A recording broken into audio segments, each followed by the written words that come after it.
Hello everyone and welcome back to the channel.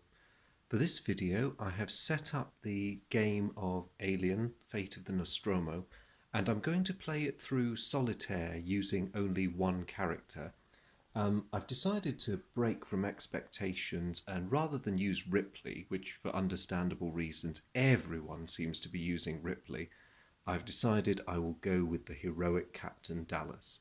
Now, there is nothing to stop anyone solitairing this game using all 5 of the available crew members, but that does take a bit more time, and while it's very enjoyable and thematic, in the interests of showing you a couple of turns just to give you an idea of how this game works, I've decided to go with the slightly swifter option. So just to bring his card back up and introduce you to the brave, brave Captain Arthur Dallas. He has 5 action points, which is more than any of the other crewmen. Most of them only have 4 action points and one of them only has 3. But to compensate for this, he has no special abilities. These are normally quite clear. They're stated on the card and it's not anything difficult. But I like them as a wrinkle because they make each crew member feel very, very different. And it plays to their strengths. So Ripley plays a bit of an inspirational role to some of the others. Brett, being the engineer, has some extra tech ability for crafting stuff. The only other items of note for interest in the game are the things that Dallas and indeed all the other characters can carry. Each character can carry 1 coolant tank maximum. They can carry 3 other items and an unlimited amount of scrap. Now, these are scrap tokens, and in the game you need these to build stuff. So the objective of the game, and I'm playing the game with all the optional rules in place. I mean, really, there is only one, and that is that Ash, the android, is in play. And while he may not do very much over the course of the game, he is there to hinder me. So Dallas, on his own, has to achieve 2 objectives, and he has to do this before his morale counter runs to 0. When the morale counter hits 0, Dallas loses the game. His 2 objectives, he can accomplish these in any particular order. Check the hypersleep chamber. So he has to bring a motion tracker to the hypersleep chamber, which is up there. He starts without a motion tracker, so he's got to make it. The second one, which I really don't like the thought of, is encounter the nest. Bring an incinerator to the nest. Now, we all know what happened to poor old Dallas in the film, so I really don't like the sound of that one. But yes, he similarly has to craft an incinerator and bring it to the nest, which is down there. Sigh. Let's see if we can alter history, shall we? So the game board, as you can see, shows the crew spaces of the Nostromo. We have the main deck, or the larger upper deck, there. You have the slightly lower subdeck here. The alien's nest, its starting point, is there. Now, that's not strictly true to life, but it's more of an abstraction of the alien's hideout. But it works in game terms. It's quite nice. Crewmen thematically always start in the galley. There's poor old Captain Dallas crouching on the phone to his compadres. I think this pose was meant to capture him in the midst of looking for the creature. Hopefully I will avoid sharing his fate. The map is gorgeous. I'm not sure how well you can see it on this, but as I'd said in the previous video, it's very thematic, very true to the sets. And there's little Easter eggs for fans of Alien that I love. There's little blood stains from where Kane died and the little alien in him skittered off. There's also, in MedLab, a faint acid burn on the deck and a corresponding acid burn on the deck below. Nice. Like this stuff. Anyway, on to the game. As Dallas tries to carry out his assigned tasks, he will need to get at least one of these. Oops, sorry about that. Nervousness. That is a coolant canister. There are items of scrap lying around on the map that he can find. There are also, rather ominously, and these will grow over the course of the game, these are encounter tokens. Now, For the most part, you think you know where the xenomorph is on the map, but if you enter a room with one of these, you have to flip it, and there is an almost even chance that it'll turn out to be the xenomorph, and that is bad news. It also adds a huge amount of uncertainty because, like I say, you think you know where he is, but in reality, he may be somewhere else entirely and closer than you think. Builds a wonderful tension into this game. The turns are very straightforward. If you were playing in a group, each crewman would take their turn, spend their actions, and then there would be an encounter phase, which is dealt with by that deck there. And that's really events that control the alien or control the sinister figure of Ash, the android, or just general calamities. Occasionally some things that help the crew as well. You'll see what those are as the game progresses. So anyway, on to turn one. I am in the galley and I need to build myself a motion tracker and an incinerator. Now, looking at the helpful cheat sheet card here, if the camera focuses on it, for the motion detector I need 2 pieces of scrap, and for the incinerator I need 4. So that's quite a bit of scrap I'm going to have to collect. The nearest bits of scrap to me are in Mother, the computer room, rather strangely. So I'm going to spend my actions heading there. 1. Movement into a space counts as 1 action. 2, 3, 4. And for my 5th action, I will pick up the scrap tokens in here. 1 action allows you to pick up any number of scrap tokens, and as I say, you can carry as many of them as you like.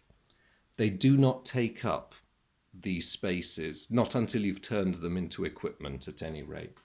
So Dallas is filling his pockets with scrap. As it happens, I misspoke earlier, he doesn't actually need any of the coolant cylinders to fulfill his objectives, so he'll quite happily leave that where it is. Or will he? If you bring a coolant canister to the workshop, which is down on the subdeck, you can convert it into 2 pieces of scrap. Of course, you never get the cylinder back again, but if you're desperate for scrap, it may be an option. So Dallas has finished his actions. Now we get the encounters. The top card of the encounter deck, that you resolve these from top to bottom. I'll just let the camera focus.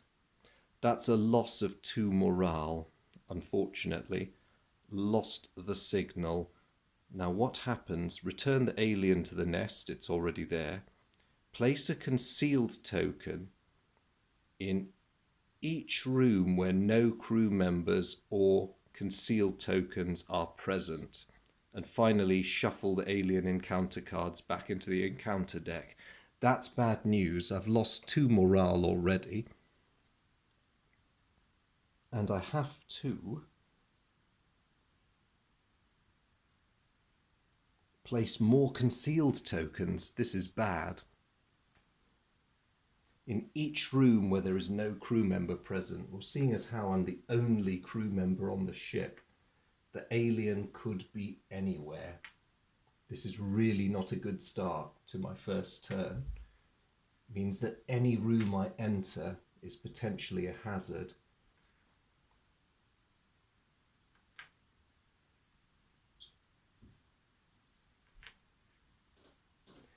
Okay, as you can imagine, I'm not a happy bunny about that. And finally, shuffle this card that I've just drawn back into the encounter deck.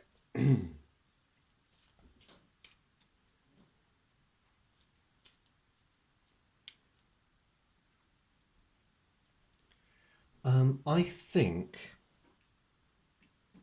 given that I need one anyway, it's my turn again, and come on camera, focus. Ah, there we go. The motion detector allows me to reveal concealed tokens up to 2 spaces away. That is actually quite handy, and I only need 2 scrap tokens to build it. So for my first action, I'm going to cash in my scrap and build myself a motion tracker. So from now on, Dallas has the option of revealing a alien encounter token. So he's got 4 actions left having crafted that. I will pick up the coolant because I think I may need to convert it to scrap if I get the chance. 3 actions left. Before I take the rest of my move... No, I am going to spend my 3rd action using the motion tracker to reveal that.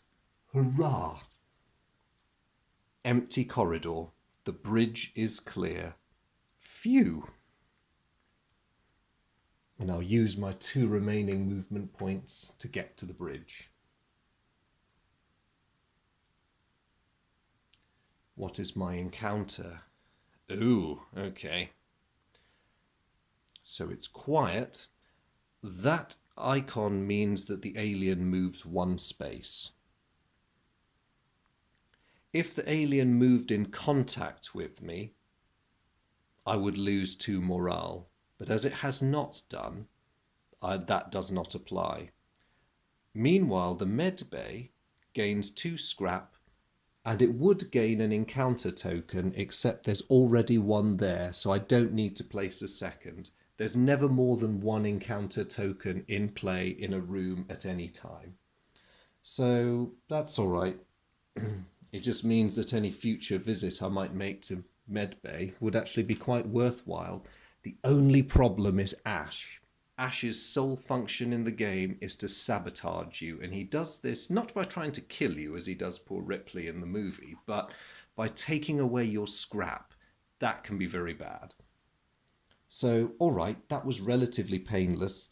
The Xenomorph movement, just to comment on that, the Xenomorph always moves towards the closest human on the board. He ignores Ash. As I'm the closest human on the board, he's naturally going to come straight for me. So it's back to me. My first action will be to turn over the the encounter token in the galley. And joy of joys, it's clear. Thank God. God, this is tense. Right, so I've got 4 actions left.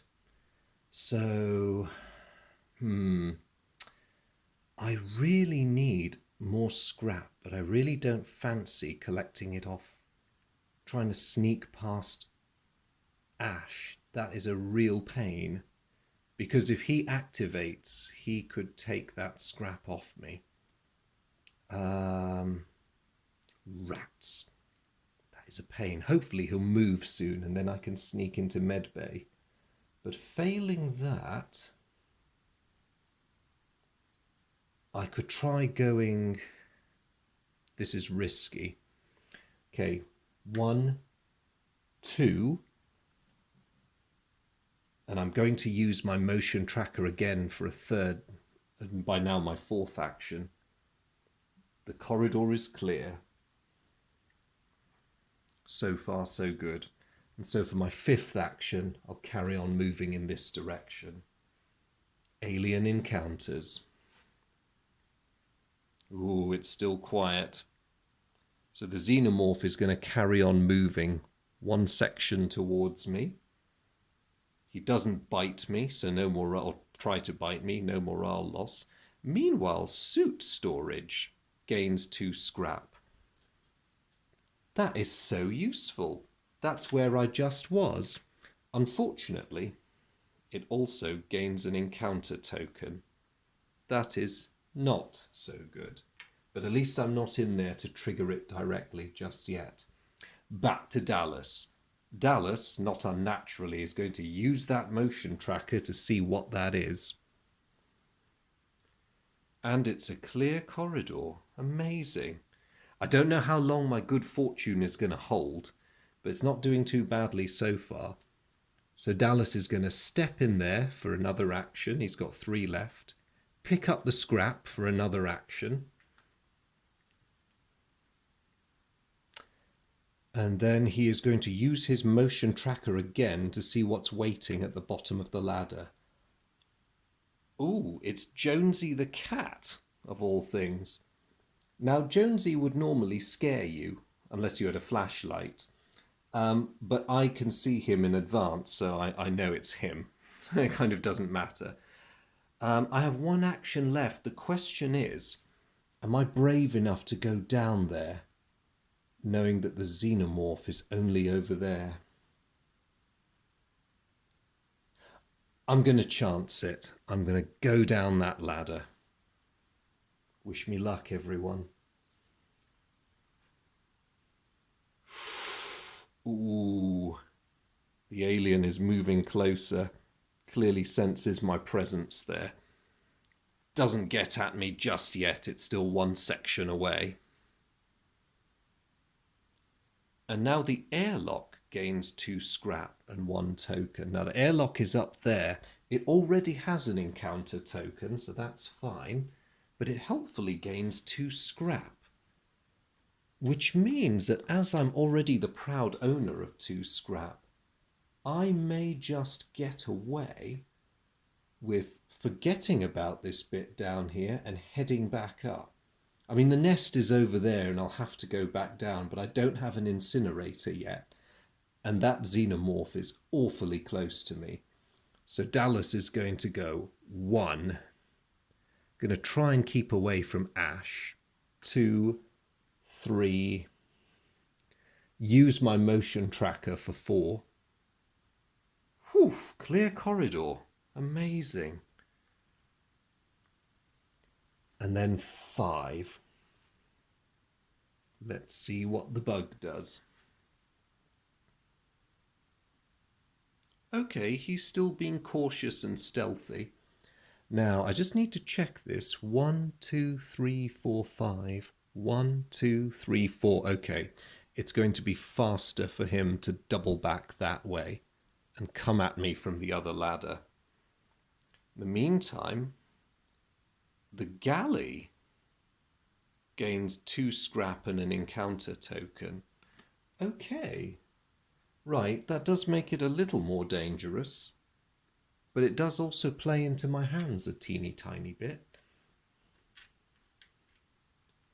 Because the galley's not too far from where I need to go. Okay, Dallas is going to use his ever useful motion tracker and see what's going on. Ooh, it's Jonesy the cat again. Don't know whether you can see him down there. Little splodge of tabby on the picture. So, Jonesy runs away. I've got 4 actions left. I'm going to go 1, 2. I now have 4 of these things. I'm going to cash in my 4 tokens and craft an incinerator. Now these things are great. I can use them on my turn if the alien's within 3 sections of me to scare it back to the nest, which is really useful. The trouble is, this is only a 2-shot weapon, and then it's gone. And I need to keep it intact to bring it to the nest, so I'm going to have to use it very sparingly. And with my 1 remaining action, I'm going to step back into that bit of corridor.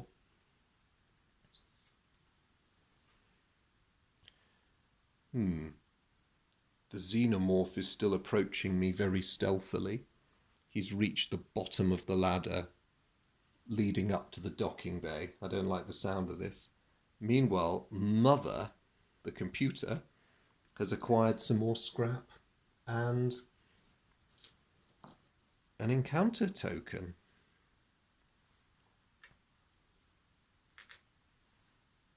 So you're not totally bereft of scrap. I mean, I don't know whether this symbolises the ship falling apart, but, you know, the Nostromo is a well-maintained ship. I think it's just more opportunities that they represent.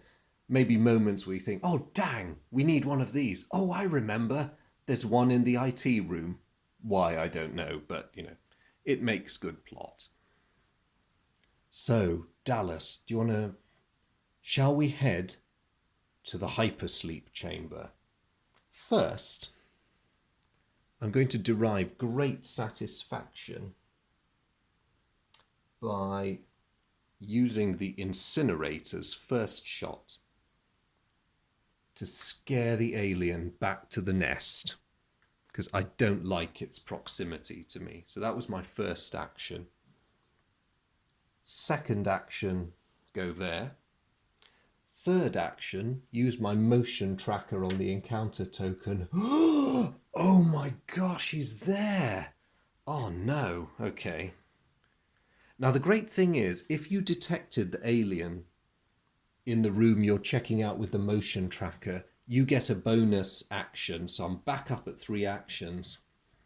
I really want to accomplish at least half of my mission, so I'm going to grit my teeth, use the last of the incinerator bursts, so I lose it now, I'm afraid.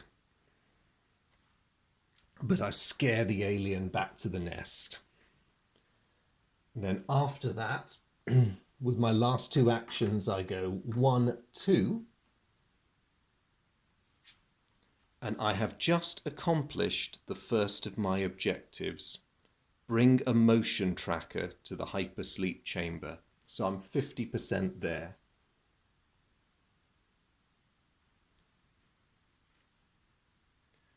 Okay, let's press on. You can do this, Dallas. Keep it together.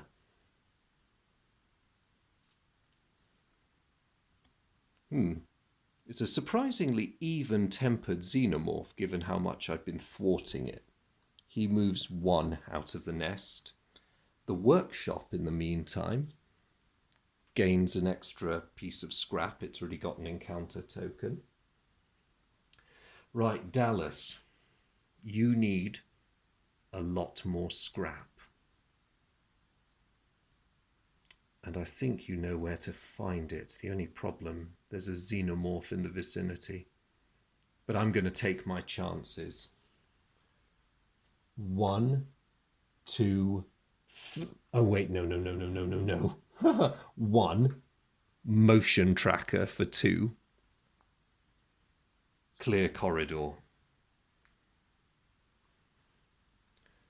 3, 4, pick up the scrap for 5. Now this is really tense because the hideous creature's just round the corner from me. Do not like this at all.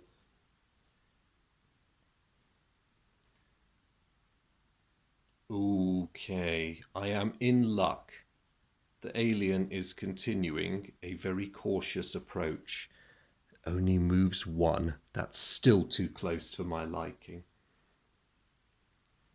And the bridge gains encounter token and 1 scrap. Right, my pulse is rather pounding now, so I'm going to get the heck away from that creature. I'm going to go 1, 2, oh wait, motion tracker for 2 in the airlock. Oh no, he's there. I thought he was behind me. At least I get an action back for having detected the alien, but that means that scrap is out of my reach and I'd better run. Okay, if he's there, 2, 3, 4, oh wait, 3, motion tracker. He's everywhere. He's actually there. Oh my god. Okay, at least I get the extra action again. So I've got 3 actions left. Thank you, motion tracker. You are literally a lifesaver. 1, 2, 3. I'm gonna do this somehow.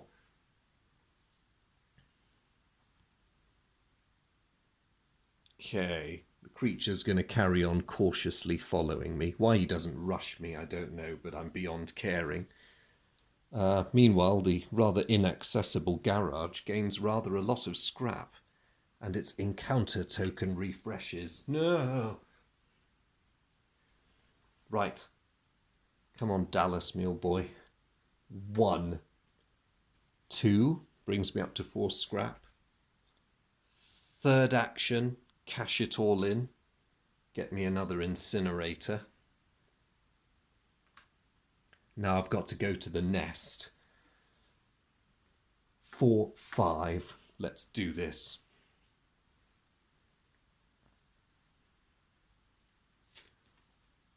The Xenomorph is still hunting me very cautiously. Clever girl. And equipment storage gains some scrap, but to be honest, I'm a bit beyond caring about equipment storage by now. Not really on my track. Now what follows is going to be tricky. I have to get to the nest somehow, but I can't actually use the flamer on the Xenomorph because if I do, it scares him back into the nest and I don't want that. So I'm going to have to work around him and hope that he doesn't come after me too much, because if he does, it'll be a right pain. So, my cunning plan. I can't go past him that way. So, 1, 2, 3, 4, 5. Let's see if I can flank him somehow. Oh my gosh, he's stalking me.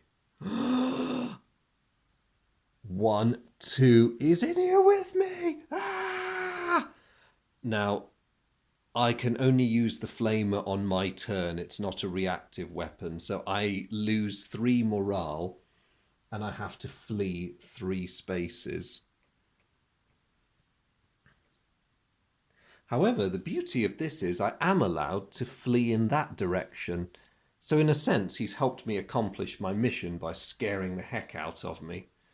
And it's my turn, which is good, because I'm pretty terrified now. So, going to move in there for 1. And I've completed my second objective. Bring an incinerator to the nest. So what happens now when you complete all your objectives?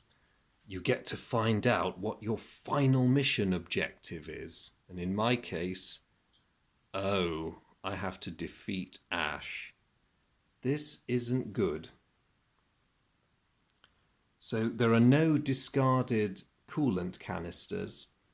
So if there were, they'd go into equipment storage. And Ash moves straight to Mother for some reason. I think he knows what he's about. I have to defeat Ash by dealing 3 damage to him. And I have to discard a coolant canister to deal 1 damage to him and move him 3 spaces of my choice. If I fail, I lose 3 morale and flee 3 spaces. When Ash is defeated, I remove Ash from the ship. I then have to use an incinerator on the alien after Ash has been defeated. Oh my gosh. Okay, so this is the worst nightmare of a scenario imaginable. I've got to defeat the super strong, highly intelligent android who was supposed to be helping me. And I've also got to try and hose the alien with fire. Damn it. Okay. Oh well, I've got 4 action points left this turn. No time like the present. 1, 2, 3, 4. Let's go get him. Not that the Xenomorph's going to give me much respite. He's finally decided he wants to move fast. So he is moving fast. He's right behind me. Okay. Right. 1, 2, 3. Oh wait, hang on, 2. Motion tracker. Clear corridor. Or clear space, I should say. It's not on the bridge. 4, 5. Okay, we're getting there. Come on, Ash. Why do you have to go to the far side of the ship? Oh no. Order 937. Meet me in the infirmary. The active crew member moves to the med bay. If Ash is in the ship and no crew member is with him, move him 2 spaces. Oh no! Who's calling a meeting in the med bay at a time like this? I have to go there. and it triggers the encounter token, which thank goodness is blank. That could have been nasty. Meantime, Ash moves 2 spaces towards me, probably because he wants to take all my scrap. Right, I'm going to have to find my way back to Ash, I suppose. 1, 2, 3, 4, 5. We'll find him in the end. Oh no, not another bit of reprogramming. Order 937, crew expendable. That's not so... speaking as a crew, that doesn't sound really good to me. The active crew member loses all his scrap tokens. Well, I haven't got any, so that's all fine. Shuffle all Order 937 encounter cards back into the deck. Ah, okay. We had one of those, and that was the Meet Me in the Infirmary order. So I'll just shuffle those 2 back in. And what's the last thing that happens? If Ash is in the ship and no crew member is with him, move him 2 spaces. Okay. Ash comes to join me and instantly wishes he hasn't, because I brain him with the coolant canister that I happen to be holding. I'm going to have to do that twice to him on future turns, so let's just hope the Xenomorph leaves me alone long enough. But that actually brings me back to my turn, which is good. There's another coolant canister right there, so I'm going to go 1, 2, 3, 4, pick it up. Come after me, Ash, I can do this all day. Not sure what the Xenomorph thinks of that. Ooh, he's on the move again, and he's coming fast. Right. 1, 2, 3. Oh no, he jumps me again. Arg. Okay, I'm going to go 1, 2, 3 when I flee from him. But I lose another 3 morale. Oh dear, this is not looking good. Well, it's back to me. I'm going to take an immense risk. Oh, I've already got the dratted coolant canister, haven't I? Okay, let's just go back up there and beat up Ash again. 1, 2, 3, 4. I smack him again.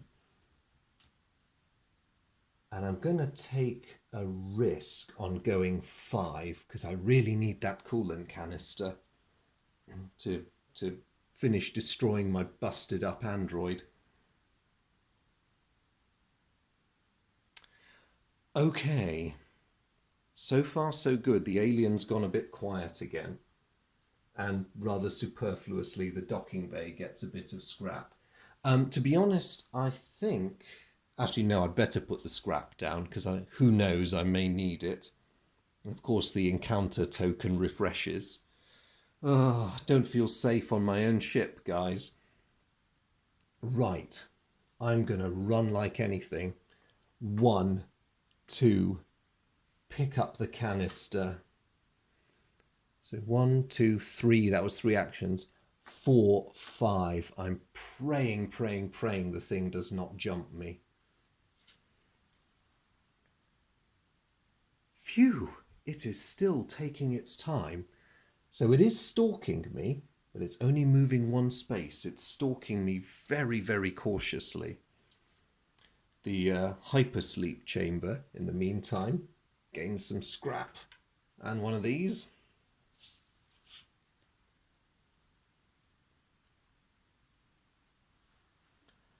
Right, back to me. 1, 2, just beaten the crud out of Ash. So Ash is out of the game. Goodbye, Ash.